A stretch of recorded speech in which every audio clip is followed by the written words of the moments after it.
Sir మీ పేరు sir? నా పేరు సురేష్ అండి. ఏం చేస్తారు సార్ మీరు? నేను డిగ్రీ చేశాను ప్రస్తుతానికి. Okay sir. సార్ గత 4.5 సంవత్సరాలుగా వైఎస్ జగన్మోహన్ రెడ్డి పరిపాలన అనేది చూశారు. లాస్ట్లో 14 సంవత్సరాలు చంద్రబాబు నాయుడు పరిపాలన అనేది చూసుంటారు. మీకు ఎలా అనిపిస్తుంది సార్?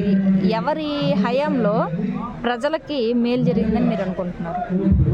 ఇప్పుడు 14 సంవత్సరాలు పరిపాలించిన చంద్రబాబు నాయుడు గారికి ఈ 59 నెలల్లో లేకపోతే 58 నెలల జగన్ గారికి అసలు కంపారిజన్ లేదు. ఎందుకంటే జగన్ గారు లైఫ్ అనేది ఒక ఇన్స్పిరేషన్. ఒకటి తండ్రి చనిపోయిన బాధలో ఓదార్పు యాత్ర అంటూ మొదలుపెట్టినప్పటి నుంచి కూడా అది అధిష్టానం ఉన్నట్టు కాంగ్రెస్ అధిష్టానం కావచ్చు, ఇక్కడ లోకల్గా ఉన్న మన రాష్ట్రంలో అధికారుల పార్టీ కావచ్చు, ఆయన్ని రకరకాల ఇబ్బందులు పెడతాయి. అయినా కానీ మాట తప్పకుండా మనం తప్పకుండా ఆయన దాన్ని పూర్తి చేసుకుంటూ పోయిన తర్వాత కూడా 2014లో స్వల్ప తేడాతోటి ఆయన ఓటమి చెందారు.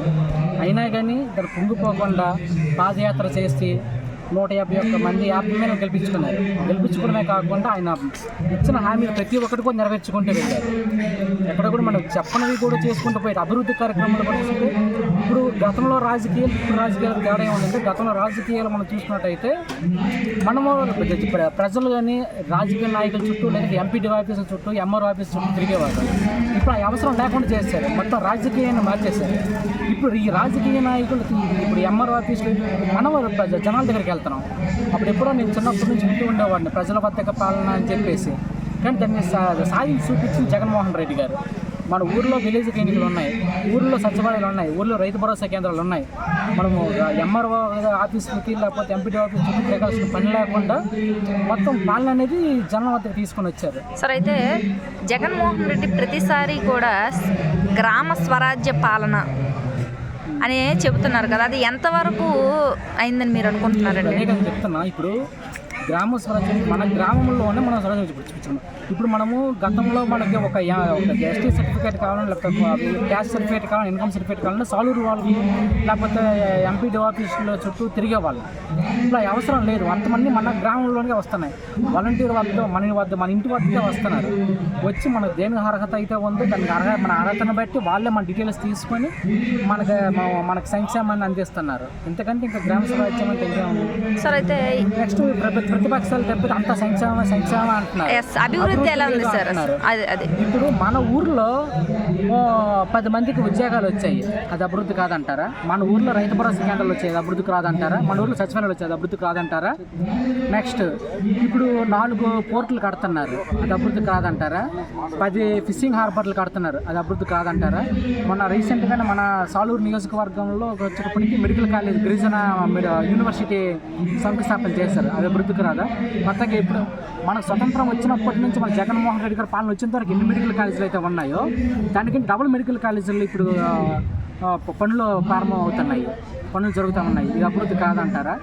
అంటే ప్రతిపక్షాలు ఏదో ఒకటి విమర్శించాలి కానీ విమర్శిస్తున్నారే కానీ అభివృద్ధిని ఇది సంక్షేమం రెండు కూడా ఈక్వల్గా మెయింటైన్ చేస్తున్నారు సార్. అయితే అధికార పక్షంలో ఉండే పవన్ కళ్యాణ్ కానీ చంద్రబాబు నాయుడు కానీ ప్రతిపక్షం కలిసి పోటీ చేస్తున్నారు. మరి ఎంతవరకు వాళ్ళు మెప్పిస్తారు, జనాల్ని గెలిపించుకుంటారా జనాలు వాళ్ళని? ఇప్పుడు కూటమి అని అంటే ఇప్పుడు నాయకులు కలిసిపోయినంత మాత్రాన ఓటర్లు కలిసిపోవాల్సిన లేదు.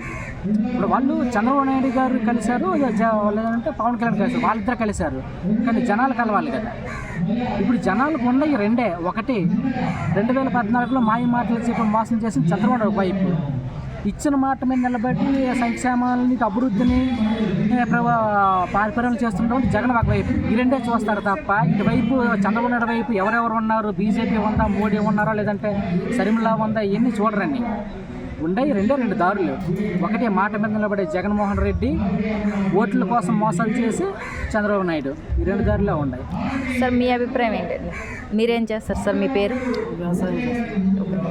మీరేమనుకుంటున్నారు సార్? ఆంధ్రప్రదేశ్లో పరిపాలన అసలు సంక్షేమం కానీ అభివృద్ధిలో కానీ ప్రజలందరికీ ఒకే తాటిపై జరుగుతుందని మీరు అనుకుంటున్నారా?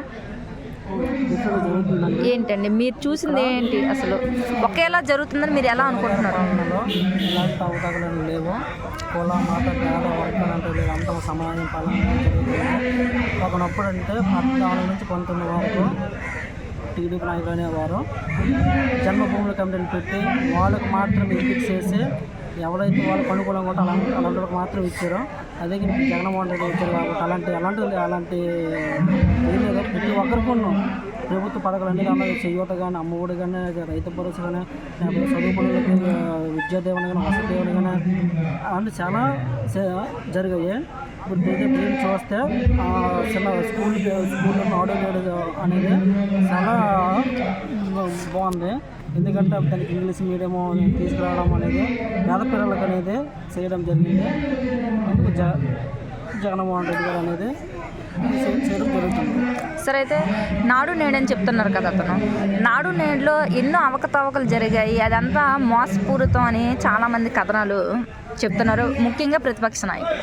మరి దానిపై మీరు ఏమనుకుంటున్నారండి? ప్రతిపక్షాలు విమర్శించాలని విమర్శిస్తుంది తప్ప నాడు నేడులో అవకతవకలు ఏముంటాయి మన కళ్ళెదురు కనిపిస్తున్నాయి. గతంలో స్కూల్స్ ఎలా ఉండే, ఇప్పుడు స్కూల్స్ ఎలా ఉన్నాయి, గతంలో హాస్పిటల్స్ ఎలా ఉన్నాయి, ఇప్పుడు హాస్పిటల్స్ ఎలా ఉన్నాయి మన కంటికి కనిపిస్తున్నాయి. ఇప్పుడు మా మండలంలో సాధుర మండలంలో మొత్తం గవర్నమెంట్ హాస్పిటల్ అప్పుడు చాలా చిన్నగా ఉండేది. ఇప్పుడు దగ్గర 100 పడకల హాస్పిటల్ సిద్ధమవుతుంది. గతంలో టీడీపీ వాళ్ళు కూడా ఎన్నికలకు ముందు వచ్చి కొబ్బరికాయలు కొట్టేశారు అర్ధరాత్రి పూట, కానీ పనులు అయితే ప్రారంభించలేదు. జగన్మోహన్ రెడ్డి ప్రభుత్వం వచ్చినాక ఇప్పుడు పనులు సరదాగా జరుగుతున్నాయి. నాడు నేడు అనేది దానికి ఎవరు కూడా పాయింట్అవుట్ చేయడానికి లేదండి.